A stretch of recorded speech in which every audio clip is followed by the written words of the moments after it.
राजकीय विधि महाविद्यालय बूंदी में आप सभी का स्वागत है।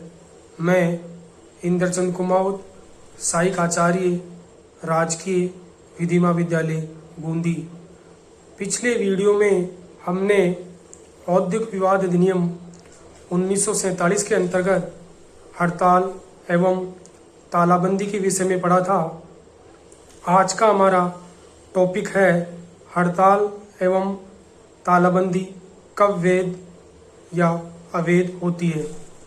हड़ताल एवं तालाबंदी पर क्या सामान्य प्रतिषेध अधिनियम के तहत लगाए गए हैं या कौन सी शर्तें अधिनियम के तहत अधोरेखित किए गए हैं का आज हम अवलोकन करेंगे। औद्योगिक विवाद अधिनियम 1947 के अंतर्गत हड़ताल एवं तालाबंदियों को पूर्ण रूप से प्रतिषिद्ध या पूर्ण रूप से रोका नहीं गया। हड़ताल एवं तालाबंदी को पूर्ण रूप से नहीं रोका गया है, किंतु हड़ताल एवं तालाबंदी पर जाने से पूर्व कुछ शर्तें अधोरेखित की गई है। उन शर्तों का पालन करके ही हड़ताल एवं तालाबंदी की जा सकती है, अन्यथा नहीं। औद्योगिक विवाद अधिनियम 1947 की धारा 22 और धारा 23 में हड़ताल एवं तालाबंदियों पर प्रतिषेध के बारे में प्रावधान किया गया है।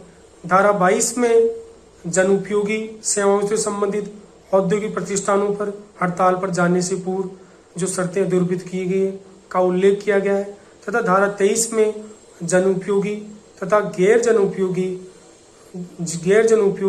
औद्योगिक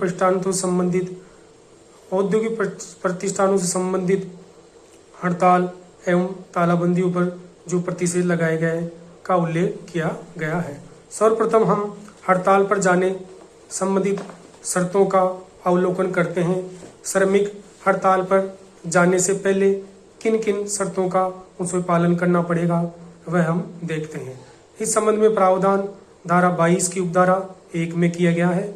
तो धारा 22 की उपधारा 1 के अनुसार जनउपयोगी सेवाओं के संबंध में निम्नलिखित वे शर्तें हैं जिनकी अल्पावना हड़ताल पर जाने से पूर्व की जानी चाहिए। यदि कोई औद्योगिक प्रतिष्ठान जनउपयोगी सेवाओं से संबंधित है तो अगर श्रमिक तभी हड़ताल पर जा सकते हैं जब निम्नलिखित चार शर्तों की पालना करके वह हड़ताल पे जा सकते हैं। तो प्रथम शर्त है जनउपयोगी सेवाओं में नियोजित व्यक्ति तब तक हड़ताल पर नहीं जा सकते जब तक कि वह हड़ताल करने से पूर्व 6 सप्ताह का नोटिस नहीं दे देता। तो जनउपयोगी सेवाओं से संबंधित श्रमिक तब तक हड़ताल पर नहीं जा सकते जब तक कि वह हड़ताल करने के पूर्व 6 सप्ताह का नोटिस नहीं दे देते।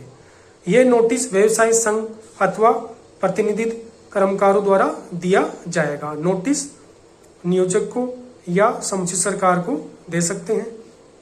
जनउपयोगी सेवाओं में नियोजित कोई व्यक्ति नोटिस देने की तिथि से 14 दिन के भीतर हड़ताल पर नहीं जा सकते। अगर नोटिस दे दिया है तो नोटिस देने की तिथि से 14 दिन के भीतर हड़ताल पर नहीं जा सकते। तीसरी जो शर्त है जनउपयोगी सेवाओं में नियोजित व्यक्ति नोटिस में विधिनिश्चित तिथि की समाप्ति से पूर्व हड़ताल पर नहीं जा सकते। जो तिथि नोटिस में दी गई है उस तिथि की समाप्ति से पहले श्रमिक हड़ताल पे नहीं जा सकते। चौथी जो शर्त है जनउपयोगी सेवाओं में नियोजित व्यक्ति समझौता अधिकारी के समक्ष चल रही समझौता कार्रवाई के दौरान या समझौतों के पश्चात 7 दिन के भीतर हड़ताल पर नहीं जा सकेगा। जनउपयोगी सेवाओं में नियोजित व्यक्ति समझौता अधिकारी के समक्ष अगर कोई कार्रवाई चल रही है तो समझौता कार्रवाई के दौरान या अगर कोई समझौता हो जाता है तो समझौते के पश्चात 7 दिन के भीतर हड़ताल पर नहीं जा सकेंगे।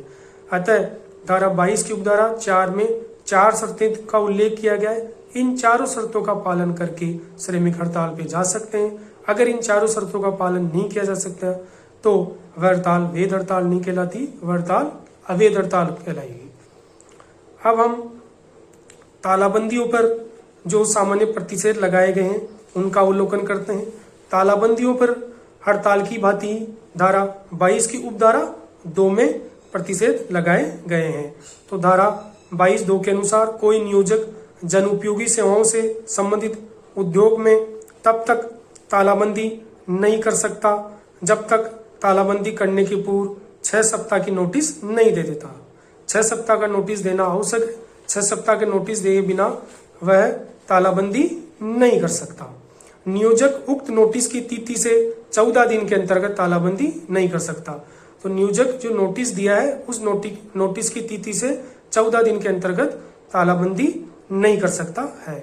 कोई नियोजक नोटिस में विधिनिष्ठ तिथि की समाप्ति से पूर्व तालाबंदी को प्रभावी नहीं कर सकेगा। तो नियोजक नोटिस में जो तिथि मेंशन है उस तिथि से पूर्व तालाबंदी को प्रभावी नहीं कर सकता।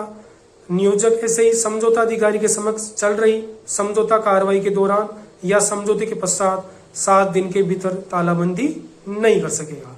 अतः नियोजक को अगर तालाबंदी करनी है तो धारा 22 की उपधारा 2 में जो 4 शर्तें दी गई है इन शर्तों का पालन करके ही नियोजक तालाबंदी कर सकता है, अन्यथा नहीं। धारा 22 की उपधारा 3 में ये प्रावधान किया गया है कि उस स्थिति में नोटिस देने की आवश्यकता नहीं जबकि जनोपयोगी सेवाओं से संबंधित पहले से ही हड़ताल या तालाबंदी अस्तित्व में हो। तो नोटिस एक ही दशा में नोटिस देने की आवश्यकता नहीं है। यदि जनोपयोगी सेवाओं से संबंधित पहले से ही हड़ताल या तालाबंदी अस्तित्व में हो तो फिर हड़ताल या तालाबंदी पर जाने से पहले नोटिस देने की कोई आवश्यकता नहीं है। धारा 22(4) में ये प्रावधान किया गया है कि हड़ताल से संबंधित नोटिस व्यक्तियों की ऐसी संख्या द्वारा या ऐसे व्यक्ति या व्यक्तियों की ओर से और ऐसी रीति से दी जाएगी जैसा कि इस अधिनियम में संबंधित हो।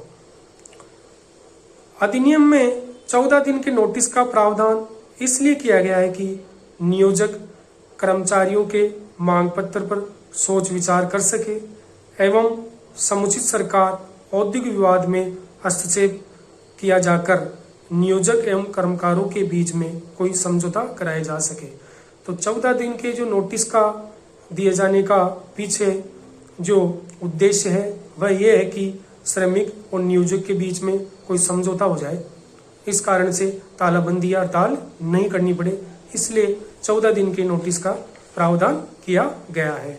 अब हम देखते हैं जनोपयोगी सेवाएं। तो जनोपयोगी सेवाएं कौन सी होती है, इस संबंध में प्रावधान औद्योगिक विवाद अधिनियम 1947 की धारा 2(ड) में किया गया है। धारा 2(ड) में जिन सेवाओं का उल्लेख किया गया है वह समस्त सेवाएं जनोपयोगी सेवाएं हैं, बाकी की गैर उपयोगी सेवाएं होती है।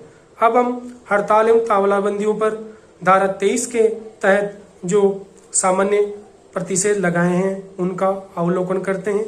धारा 23 के अनुसार जनोपयोगी सेवाएं एवं गैर जनोपयोगी सेवाओं से संबंधित औद्योगिक प्रतिष्ठानों पर, तो धारा 23 जनोपयोगी सेवाओं से और गैर जनोपयोगी औद्योगिक प्रतिष्ठानों पर समान रूप से प्रभावी होती है।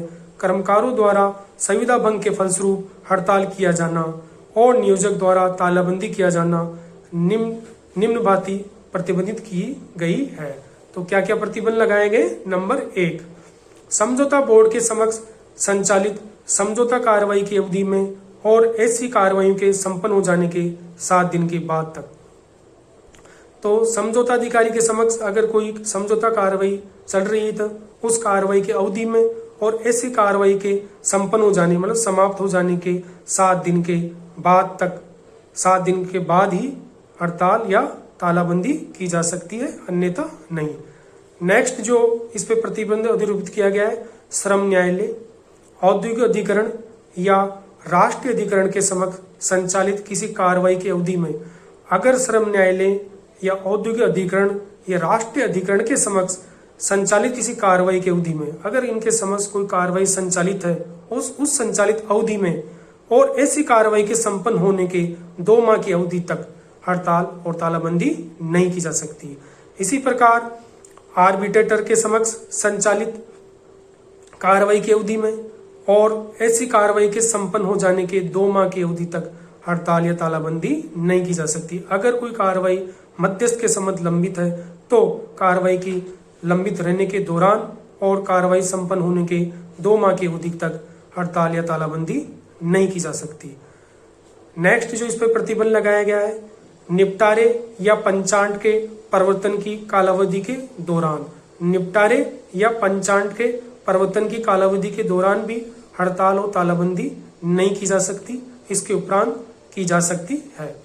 अब हम देखते हैं कौन सी हड़ताल वैध है और कौन सी हड़ताल अवैध है। औद्योगिक विवाद अधिनियम 1947 की धारा 22 और धारा 23 में जो प्रावधान उल्लेखित किए गए हैं, उन प्रावधानों का पालन करके की गई हड़ताल एवं तालाबंदी वैध कहलाती है, तथा धारा 22 और धारा 23 में उल्लेखित प्रावधानों का उल्लंघन स्वरूप अगर कोई हड़ताल एवं तालाबंदी की जाती है तो वह अवैध कहलाती है, और धारा 22 और 23 का उल्लंघन किया जाता है तो उन्हें धारा 26 के अंतर्गत दंडित भी किया जा सकता है। Thank you.